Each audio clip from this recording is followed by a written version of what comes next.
नमस्कार दोस्तों, आज की इस वीडियो में आपको बताने वाला हूँ पीएफ में जब आप लॉगिन करने जाते हैं, साइन अप करने जाते हैं या आप फॉरगेट पासवर्ड करते हैं तो आपको कुछ ऐसा प्रॉब्लम आता है, ऐसा ऐसा या ऐसा या ऐसा। आपको इसमें से कोई भी प्रॉब्लम आ रहा है आपको तो इस वीडियो को लास्ट तक देखना है, क्योंकि इसमें से जो भी प्रॉब्लम आ रहा है आपको, इसमें से जो मैं आपको बताया उस सभी प्रॉब्लम का सलूशन इस वीडियो में आपको बताने वाला हूँ। तो वीडियो को लास्ट तक देखिए और आपको जो प्रॉब्लम आया है वह वीडियो देखने के बाद आप समझ लीजिए आपका प्रॉब्लम का सॉल्व कौन है।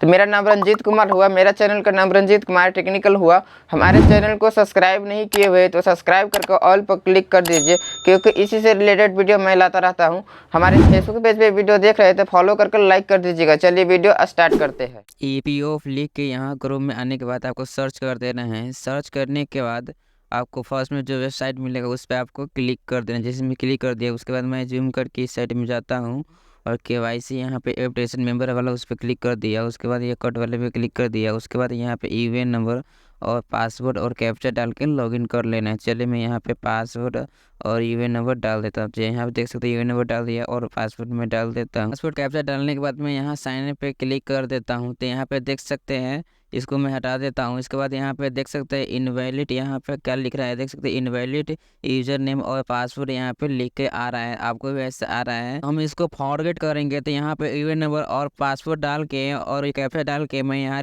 फॉरगेट वाले में क्लिक करता हूँ और यहाँ पासवर्ड चेंज कर लेता हूँ। तो आप क्या करते हैं, अगर नहीं होता है लॉगिन तो आप क्या करते हैं, फॉरगेट करते हैं पासवर्ड, क्योंकि आपको लगता है हम पासवर्ड भूल गए होंगे। तो चलिए मैं यहाँ पे पासवर्ड भी मैं फॉरगेट करके देखता हूँ। यहाँ यूएन नंबर और कैप्चा मैं यहाँ डालता हूँ, यूएन नंबर डाल दिया हूँ। मिट पे मैं क्लिक कर दूंगा तो यहाँ पे नेक्स्ट पेज ओपन होगा और यहाँ पे हमको नाम डाल देना है, डेट ऑफ बर्थ डाल देना है। उसके बाद हम यहाँ पे जेंडर को सिलेक्ट कर लेंगे। तो यहाँ पे मैं जेंडर को सिलेक्ट कर लूँगा। एक बार मैं वेरीफाई कर दिया था लेकिन हमें वीडियो नहीं रिकॉर्ड हो पाया था। चलिए मैं फिर से यहाँ पे डेट ऑफ बर्थ और नेम डाल चुका हूँ और यहाँ पे मेल सेलेक्ट कर लिया। उसका वेरीफाई पे मैं क्लिक कर दूंगा। जैसे मैं यहाँ वेरीफाई पे क्लिक कर देता हूँ तो देख सकते हैं फिर भी यहाँ पे क्या आ रहा है, एंटर डिटेल्स आर इनवैलिड। तो यहाँ पे मैं वेरीफाई पे क्लिक करता हूँ फिर भी नहीं आ रहा। तो मैं यहाँ पे देख सकते हैं मैं चेक कर रहा हूँ यहाँ पे से मेरा डेट ऑफ बर्थ गलत नहीं डाला हुआ या नेम तो गलत नहीं डाला हुआ, मैं चेक कर रहा हूँ यहाँ पे। लेकिन मेरा सभी सही है और मेल यहाँ पे सेलेक्ट किया हूँ वो भी सही है, फिर भी यहाँ पे ये प्रॉब्लम नहीं हट रहा है, मतलब ये प्रॉब्लम आ ही रहा है। आपको भी ऐसा प्रॉब्लम आ रहा है तो इस वीडियो को लास्ट तक देखना है, क्योंकि इस प्रॉब्लम का 100% सोल्यूशन इस वीडियो में आपको बताने वाला हूँ। लेकिन आपको वीडियो को लास्ट तक देखना है। तो यहाँ पे देख सकते हैं मैं यहाँ नेम को भी हम अच्छा से यहाँ पे चेक कर रहा हूँ, हम नेम तो गलत नहीं डाला हूँ और डेट बर्थ भी मैं कितना बार चेक कर लिया। फिर यहाँ पे देख सकते हैं मैं यहाँ पे नाम है ना, वो नाम को मैं कट कर देता हूँ पूरा और इन दोबारा से नाम मैं डालता हूँ। इसके लिए से मैं यहाँ गलत तो नहीं डाला हूँ, फिर हो सकता है इससे हो जाए। लेकिन यहाँ नाम भी डाल दिया और डेट ऑफ बर्थ भी मैं कितना बार चेंज किया हूँ। और इसके बाद मेल में सेलेक्ट है, उसके बाद वेरीफाई पे क्लिक कर दिया। तो यहाँ पे देख सकते हैं फिर भी यहाँ पे एंटर डिटेल्स आर इनवैलिड आ रहा है। तो आपको भी ऐसा ही आ रहा होगा। तो यहाँ पे क्या होता है, से मेल अगर सेलेक्ट नहीं कर रहे हैं आप या डेट ऑफ बर्थ नहीं सेलेक्ट अच्छा से नहीं डाल रहे हैं, ये गलत है, तो आपको ऐसा आपको DDY फॉर्मेट में डालने के लिए बोलेगा या इनवैलिड आपको बोलेगा डिटेल्स। तो अगर आप सही सही डाल रहे हैं तो आपका ऐसा प्रॉब्लम आ रहा है, हमको भी ऐसा सही सही डाल रहे थे फिर भी ऐसा आ रहा था। तो फिर मैं एक बार और ट्राई किया, ट्राई करते करते हमको यहाँ पे क्या बोला, यहाँ पे ऐसा आपको इंटरफेस मिल रहा होगा स्क्रीन पर, आपको मोबाइल की स्क्रीन पर आपको स्क्रीनशॉट आपको दिख रहा होगा। हमको ये वीडियो रिकॉर्ड नहीं हो पाया था इसलिए मैं स्क्रीनशॉट लिया था, तो मैं यहाँ से तो ये स्क्रीनशॉट हमें यहाँ पे लगा दिया। यहाँ पे देख सकते हैं लिखा हुआ है the above information provide is not matching with the information available in the system, kindly contact to employer. यानी आप जो वेबसाइट पे आप लॉगिन करने के लिए इन्फॉर्मेशन डाल रहे हैं वो इन्फॉर्मेशन जो एम्प्लॉयर जो डाला हुआ है वहाँ ऑफिस में उससे मैच नहीं कर रहा है, इसलिए आप एम्प्लॉयर से आप कांटेक्ट कीजिए। यानी एम्प्लॉयर क्या हो गया, HR, यानी जिस कंपनी में आप काम कर रहे हैं ना तो वहाँ पे HR रहता है, तो HR होगा एम्प्लॉयर और हम लोग क्या हो गए, कंपनी में हम काम करते कहीं भी तो हम लोग एम्प्लॉयर हो गए, ठीक है। तो वो एम्प्लॉयर से HR से आपको कांटेक्ट करने के लिए बोल रहा है, वहाँ पे जाके आपको कांटेक्ट करना है। तो मैं जैसे वहाँ पे कांटेक्ट किया तो वहाँ पे मैं बताया मैं सभी कुछ मैं सही डालता हूँ, डेट ऑफ नेम और और मेल भी सेलेक्ट करता हूँ, फिर भी हमारा लॉगिन नहीं हो रहा और पासवर्ड भी मैं सही कर डालता हूँ और नहीं होता है लॉगिन। तो मैं फॉरगेट किया, फिर भी फॉरगेट करने के बाद हमको कुछ ऐसा ही एरर आ रहा था। तो वो बोला तो ठीक है, तो वो बोला ठीक है हमको हम लॉगिन करके देखते हैं। तो हमको क्या करना था, हमको अकाउंट भी अपडेट कराना था, इसलिए मैं गया था। तो मैं उसको बोला अकाउंट अपडेट कराना है, मैं ये बताया नहीं, वो ये भी बताया और हमको ये भी बताया अकाउंट अपडेट कराना। इसमें HR जो एम्प्लॉयर थे वो लॉगिन किए तो उसको कुछ एरर आया, जो आपको स्क्रीन पर दिख रहा होगा, मैं लगा दी हूँ उसको, आधार से रिलेटेड उसको एरर आया, तो आप पढ़ लीजिएगा, हम लगा देंगे हमको अगर स्क्रीनशॉट मिलेगा तो ऐसा एरर आया। तो हम भी पढ़े तो हमको समझ में आया, हम तो आधार लॉक करके रखे इसलिए प्रॉब्लम आ रहा है, क्योंकि यहाँ पे बोला आर ऑथेंटिक फेल OTP कुछ ऐसा ही लेके आ रहा था, हम लगा दिए, अभी हमको पास नहीं है इसलिए नहीं हमको सही से बता पाए, लेकिन आप सही से देख सकते हैं यहाँ पे लगा देंगे तो ये ऐसा एरर आ रहा था। तो हम कहे उसको आधार लॉक था, तो हम बोले आधार लॉक है सर, हम इसको अनलॉक करके आते हैं 5 मिनट में। हमें गया और 5 मिनट अनलॉक करके फिर मैं गया, फिर वो लॉगिन किया और फॉरगेट किया, पासवर्ड चेंज कर दिया, उसके बाद मेरा अकाउंट अपडेट कर दिया और सारे काम सही से होने लगा। लेकिन हम फिर वो बोला कि हम पासवर्ड बना दिए, तो हमको यूएन नंबर और पासवर्ड लिख के दे दिया और मैं फिर वहाँ पर लॉगिन किया तो हमारा लॉगिन हो गया। तो आप भी ऐसा ही कीजिएगा अगर आपको प्रॉब्लम आ रहा है तो चलिए मैं आपको विश्वास के लिए वही अकाउंट में अपना PF का लॉगिन करके आपको दिखाता हूँ। क्रोम ब्राउज़र में आने के बाद आपको यहाँ EPFO लिख कर सर्च कर देना, EPF लॉगिन लिख के सर्च करने के बाद आपको फर्स्ट में जो वेबसाइट मिलेगा उस पर आपको क्लिक कर देना है। उसके बाद आपको जूम करके आपको यहाँ पे ऑप्शन आपको मिलेगा साइड में KYC एप्लीकेशन मेंबर का, इस पर क्लिक कर देना।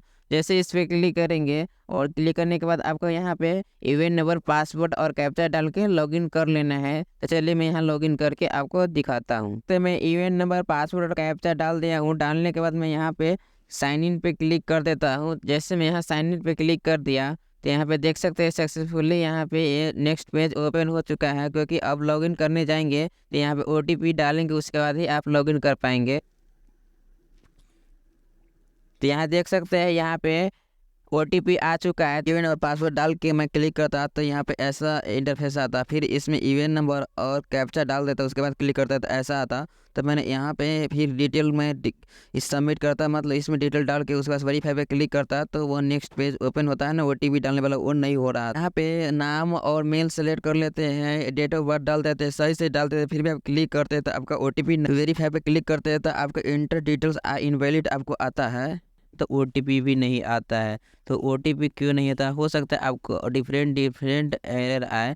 तो अभी जैसे OTP नहीं आता है तो आपका आधार लॉक रहेगा तो भी आपका OTP नहीं आएगा, क्योंकि आधार लॉक रहता है तो OTP नहीं आता है। हमारे केस में आधार लॉक था तो हमारे पास OTP नहीं आ रहा था, लेकिन हो सकता है आपका आधार लॉक ना हो फिर भी आपको OTP रिसीव नहीं होता है। तो इसके लिए आपको पहले ये चेक करना पड़ेगा सर आपका आधार लॉक है या अनलॉक है। इसके लिए कैसे चेक करेंगे, तो वीडियो के एंड में आपको वीडियो लगा दूंगा, एंड में स्क्रीन पे आपको जो दिखेगा वो वीडियो देख लीजिएगा, देख के आप मालूम कर सकते हैं सर आपका आधार लॉक है कि अनलॉक है, आप मालूम कर लीजिएगा। और आपका आधार लॉक है तो ठीक है, यही प्रॉब्लम का सलूशन इसमें जो बताने वाला हूँ वो फॉलो कर लीजिएगा, आपका प्रॉब्लम का सॉल्व हो जाएगा। लेकिन आपका आधार लॉक नहीं होगा तो भी आपका ऐसा डिफरेंट एरर आता होगा।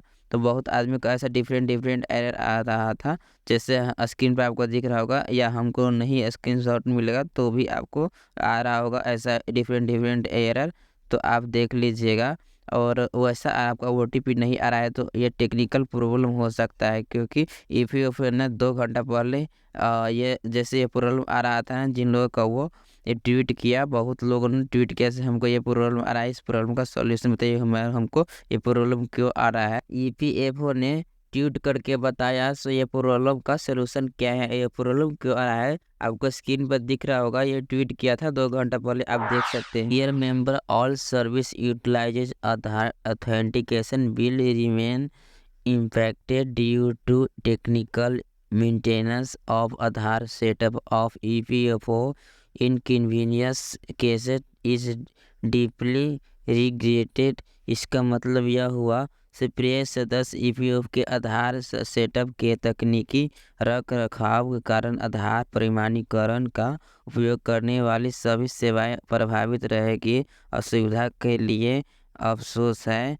ये आपको बता रहा है, यानी आप जो आधार से रिलेटेड जो भी आपका काम होगा वो अभी प्रभावित है, वो काम अभी नहीं होगा। ईपीएफ का जो होता है ना वेबसाइट, वो आधार से भी लिंक रहता है, यानी वो जैसे आपका आधार से लिंक है ना आपका मोबाइल नंबर, और तो वो आधार से ही लिंक है और यह टच रहता है दोनों ईपीएफ का, तो ओटीपी उसी से कारण अगर आधार का सर्वर काम नहीं करता है, टेक्निकल प्रॉब्लम रहता है, तो हो सकता है अगर वो टेक्निकल प्रॉब्लम हो सकता है नहीं हो, टेक्निकल प्रॉब्लम हो रहेगा तो ओटीपी भी नहीं आएगा, ऐसा होता है।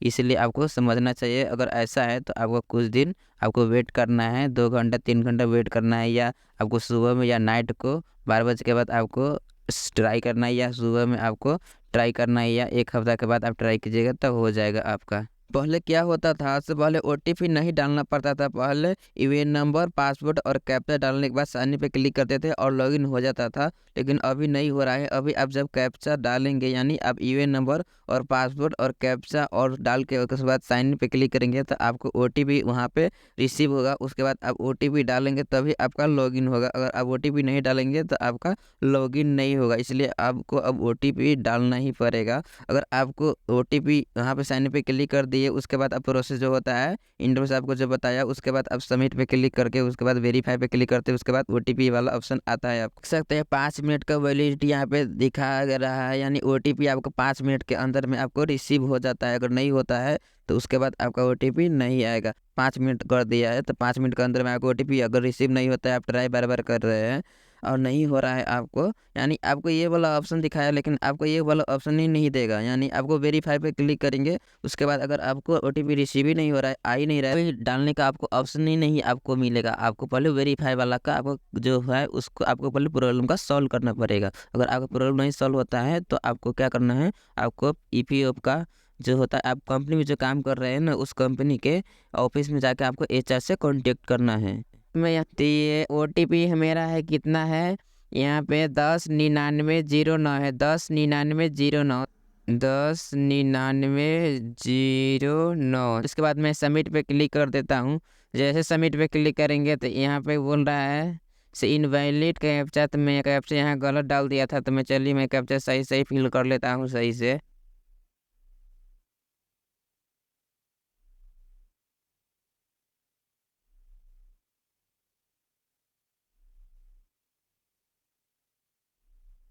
ओटीपी कैप्चा मैं दोबारा से डाल दिया हूँ और इसके बाद सबमिट पे मैं क्लिक करता हूँ, तो देख सकते हैं सबमिट पे क्लिक कर दिया था हम कि मेरे यहाँ पे सही सही था, इसलिए यहाँ पे ले चुका है। इसके बाद मैं लेटर वाले पे मैं क्लिक कर देता हूँ। लेटर पर क्लिक करने के बाद यहाँ पे देख सकते हैं यहाँ पे लॉगिन हो चुका है। तो अगर आप ओटीपी डालते हैं तो वो पासवर्ड आपका नहीं होता है, वो वन टाइम पासवर्ड, यानी आप ओटीपी डाल दिए तो उन ओटीपी के आप यहाँ पे लॉगिन नहीं होता है, लेकिन आपका पासवर्ड वही रहेगा। जब आप लॉगिन करने जाएंगे वही पासवर्ड और यूएन नंबर डालेंगे और ओटीपी रिसीव होगा, वो ओटीपी आप डालेंगे और यहाँ पे आपका लॉगिन हो जाएगा। तो यहाँ देख सकते हैं मेरा यहाँ पे लॉगिन हो चुका है, तो आपको यहाँ लाइव दिखा दिया। तो ये प्रॉब्लम था तो मैं अनलॉक कर लिया था आधार, इसके बाद ही अनलॉक होने के बाद आधार तभी ये लॉगिन हो पाया है ईपीएफ के पोर्टल वेबसाइट पर। तो चलिए मैं आपको अब बताता हूँ आधार अनलॉक कैसे करते हैं, क्योंकि आप जब तक आधार अनलॉक नहीं करेंगे तब तक आपका ये प्रॉब्लम सॉल्व नहीं होगा। क्रोम ब्राउज़र में आपको आने के बाद आपको यूडीआई लिख के सर्च करना है और आपको फर्स्ट में वेबसाइट पे जो आएगा उस पर क्लिक कर देना है। चलिए मैं इस पर क्लिक कर देता हूँ।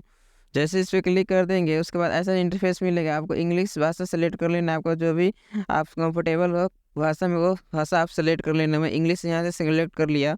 सेलेक्ट करने के बाद आप नीचे और स्क्रॉल करके थोड़ा आप आएंगे इस, तो आपको यहाँ पे एक ऑप्शन आपको मिलेगा। चलिए मैं नीचे आता हूँ, आधार गेट आधार आपको दिख रहा है और इस और नीचे आते हैं तो यहाँ पे आधार सर्विस आपको दिख रहा है, उसके नीचे आपको एक ऑप्शन आपको मिल जाएगा।